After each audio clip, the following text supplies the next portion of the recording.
Hi viewers, this is me Rebaha Imran and you are watching my YouTube channel. So viewers, आज के मेरे programme का topic ये है, अगर बात करें हम इंडिया की एक्सपोर्ट के हवाले से। जी हाँ, इंडिया की जो एक्सपोर्ट है चाइना के साथ वो 59% इंक्रीज़ हुई है। फैक्ट्स एंड फिगर्स के हवाले से बताती जाऊँ तो 2016 और 17 में भारत ने जो एक्सपोर्ट की चाइना के साथ वो $13 बिलियन की एक्सपोर्ट थी। और मैं अगर रिसेंटली डाटा बताती जाऊँ 2020 से 2021 का, तो वो $21 बिलियन की एक्सपोर्ट की है भारत ने चाइना के साथ। और इस हिसाब से पिछले 4 सालों में 59% इंक्रीज़ की है भारत की एक्सपोर्ट चाइना के साथ, जो कि एक बहुत बड़ा इनिशिएटिव है। एक टाइम था कि भारत जो है इंपोर्टर हुआ करता था चाइना का बहुत बड़ा, और आज की डेट में भारत चाइना का बहुत बड़ा एक्सपोर्टर बन चुका है, जो कि एक बहुत बड़ा इनिशिएटिव है। और ये पॉसिबल तब ही हुआ जब से इंडिया की गवर्नमेंट ने, नरेंद्र मोदी की गवर्नमेंट ने मेड इन इंडिया इनिशिएटिव को बहुत ज़्यादा प्रमोट किया है। मेड इन इंडिया को जब से उन्होंने बहुत ज़्यादा प्रमोट किया, तब से हमने उनकी एक्सपोर्ट में बहुत तेज़ी से इजाफा होते देखा है। इस पर पाकिस्तानी आवाम से आज रिएक्शन रिकॉर्ड करेंगे और जानेंगे कि पाकिस्तानी आवाम भारत की चाइना के साथ बढ़ती हुई एक्सपोर्ट के हवाले से और इंपोर्ट कम होने के हवाले से और मेक इन इंडिया के प्रोसेस के हवाले से, इस इनिशिएटिव के हवाले से पाकिस्तानी आवाम क्या सोचती है। आइए उनकी जानिब बढ़ते हैं और उनसे सवाल करते हैं, तो हमारे साथ रहिए। आपको पता है कि इंडिया जो है, एक टाइम था कि चाइना का बहुत बड़ा इंपोर्टर हुआ करता था।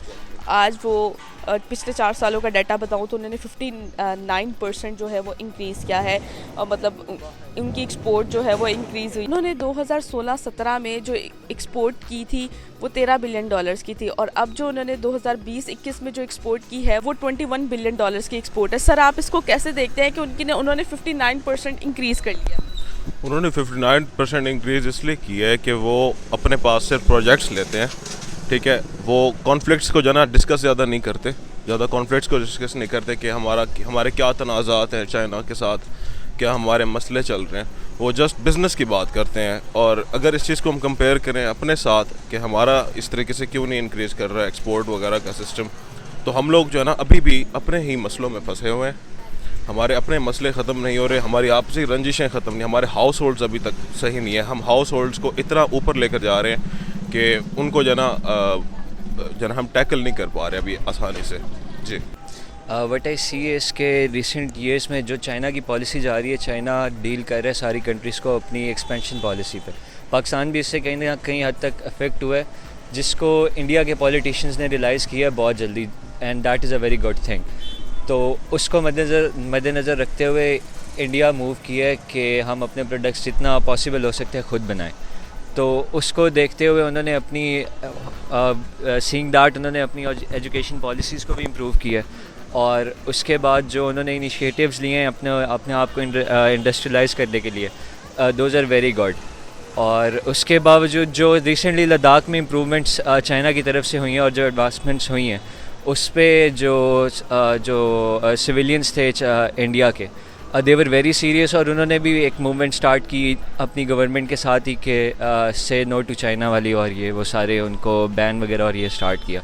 तो सीइंग दैट अगर इंडिया उसको कोप अप नहीं करता अपने प्रोडक्ट्स के साथ, तो बीच में demand and supply gap create होता है, जिससे उनकी इकॉनमी भी काफ़ी इफ़ेक्ट हो सकती थी। तो उसको देखते हुए जो इंडिया की पॉलिसीज़ जा रही हैं अपने प्रोडक्ट्स के ऊपर, दोज आर वेरी गुड, और इसी को उन्हें इम्प्रूव करना चाहिए और पाकिस्तान को भी इससे कुछ सीखना चाहिए। एक्चुअली ये जो इंडिया ने पहले इंपोर्ट करते थे, अब वहाँ पे मैन्युफैक्चरिंग बढ़ गई है। वो अपना जो सारा सामान वगैरह खुद ही वहाँ पे मैन्युफैक्चर करते हैं, ठीक है। इस नज़रिए से उनकी जब इंपोर्ट मैन्युफैक्चरिंग बढ़ जाती है तो एक्सपोर्ट ऑटोमेटिकली इंक्रीज़ हो जाता, बढ़ जाता।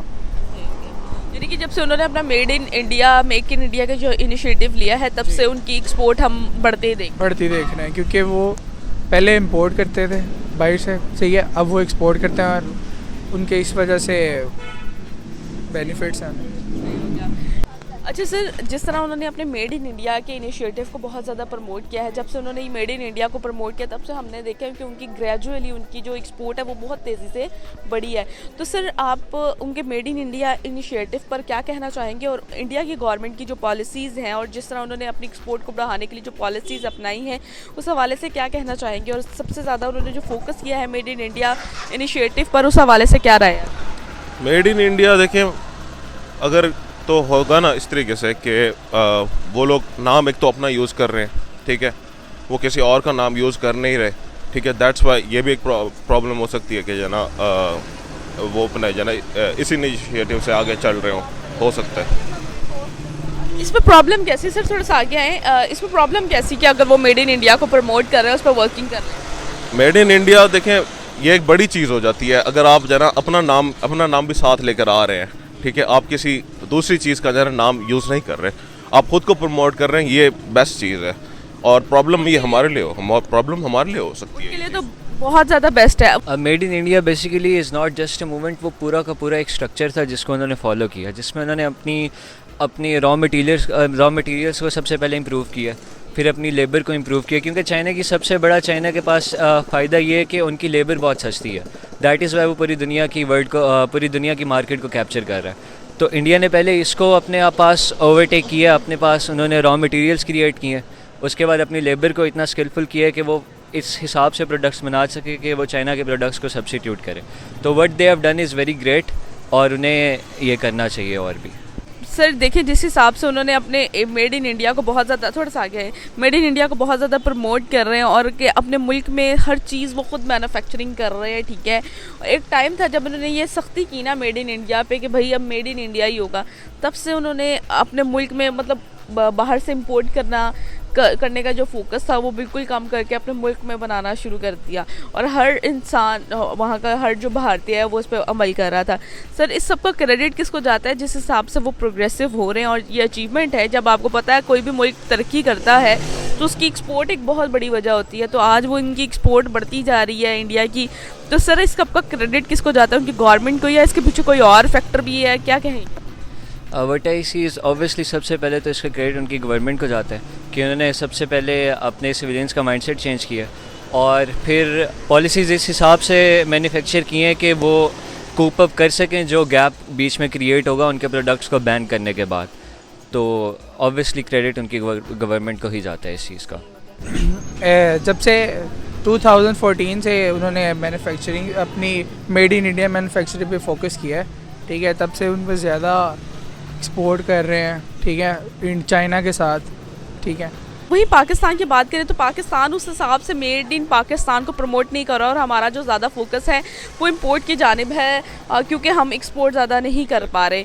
तो सर क्या कहना चाहेंगे, इंडिया इतना आगे निकल चुका है? इंडिया, मैंने आपको पहले भी बताया कि इंडिया जो है ना अपने मसले जो है डिस्कस नहीं करता। हम लोग सिर्फ़ और सिर्फ कश्मीर के मसलों में हैं।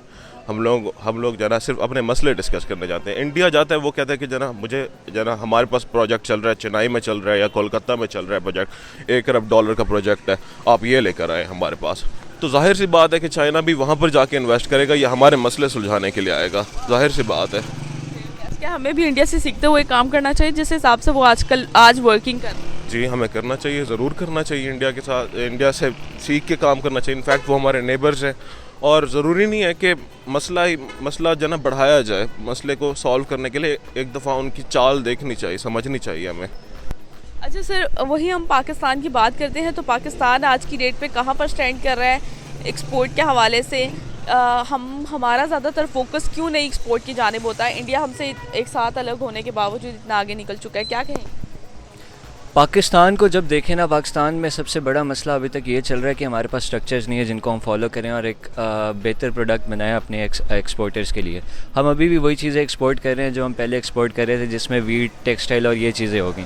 हम फोकस हमारा बाकी चीज़ों पे नहीं है जिसमें पाकिस्तान को पोटेंशियल है। हम अभी भी उन चीज़ों को एक्सप्लॉइट करके एक्सपोर्ट कर सकते हैं, और इसमें चाइना का भी एक बहुत बड़ा मेजर रोल है। हम कोई भी प्रोडक्ट बनाना चाहें तो चाइना को हम ऑन दी अदर हैंड देखें, वो सेम प्रोडक्ट बहुत ही चीपर कॉस्ट पे और बेहतर क्वालिटी पे बना के दुनिया को एक्सपोर्ट कर रहा है। तो फर्स्ट ऑफ़ ऑल हमने अपने स्ट्रक्चर्स को बेहतर करना है ताकि हमारे पास मैन्युफैक्चरिंग कॉस्ट कम आए और हम भी एक्सपोर्ट कर सकें आगे। सर देखिए, अगर चाइना से हम ये तो एक डिपेंड होने वाला हिसाब हो गया कि हम चाइना पर बहुत ज़्यादा डिपेंड कर रहे हैं, और जब हमारे डॉलर्स बढ़ जाते हैं तो हमारी करेंसी की वैल्यू भी गिरती है और फॉरेक्स रिजर्व भी गिरते हैं। तो सर हमें इतना ज़्यादा नुकसान हो रहा है, तो फिर हम कब तक सोचना शुरू करेंगे कि हमें भी वर्किंग करनी चाहिए, जिस तरह इंडिया ने बहुत पहले से सोचना शुरू कर दिया और उस पर वर्किंग भी नज़र आ रही है और प्रोग्रेस भी नज़र आ रही है?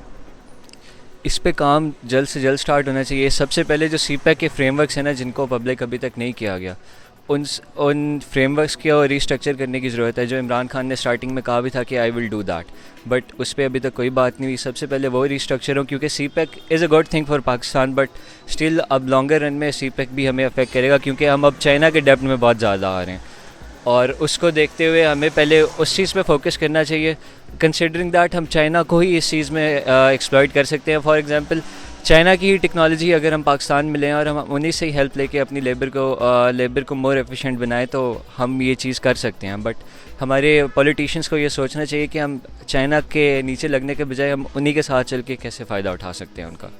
सर, जिस तरह हमें भी इंडिया से सीखते हुए काम करना चाहिए आज की डेट में, जिस तरह उन्होंने बहुत वर्किंग करनी शुरू कर दी, अपने मेड इन इंडिया को प्रमोट करें, हमें भी उनसे सीखते हुए अपने मेड इन पाकिस्तान को प्रमोट करना चाहिए, जिस हिसाब से उस पर वर्किंग चल रही है। जी बिल्कुल, इंडिया ने ये चीज़ अच्छी की है तो पाकिस्तान को ज़रूर सीखना चाहिए, और हमारे सिविलियंस को भी फोकस करना चाहिए, इस चीज़ पे देखना चाहिए कि इंडिया में एक मूवमेंट चली है जो कि इतनी कामयाब भी हुई है। तो अगर पॉलिटिशियंस फॉर एग्जांपल नहीं भी करते पाकिस्तान में, तो कम से कम सिविलियंस को तो ये सोचना चाहिए कि ऐसी कोई ना कोई चीज़ हो पाकिस्तान में भी। एक्चुअली हम बहुत आलसी हैं, सही है, इस वजह से भी यहाँ पे हुकूमत ही बहुत कुछ नहीं करती, सही है, सिर्फ सड़कें बनाने का सोचते हैं। इमरान खान साहब आए हैं, वो सिर्फ चोर पकड़ रहे हैं। अब हम क्या करें, हमें कर्ज़ा लेना आता, देना अब हमारे बस में है ही नहीं ये चीज़, ठीक है। तो बस निज़ाम ख़राब ही है, हालात आपके सामने हैं। थैंक यू जी। तो व्यूवर्स, आपने पाकिस्तानी आवाम की राय तो जानी, इसी के साथ अपनी मेज़बान रबाहा इमरान को दीजिए इजाज़त, और जाने से पहले मेरे चैनल को ज़रूर सब्सक्राइब कीजिए, वीडियो को ज़रूर लाइक कीजिए, और मुझे इंस्टाग्राम पर जाके फॉलो करना मत भूलिएगा। Thank you so much.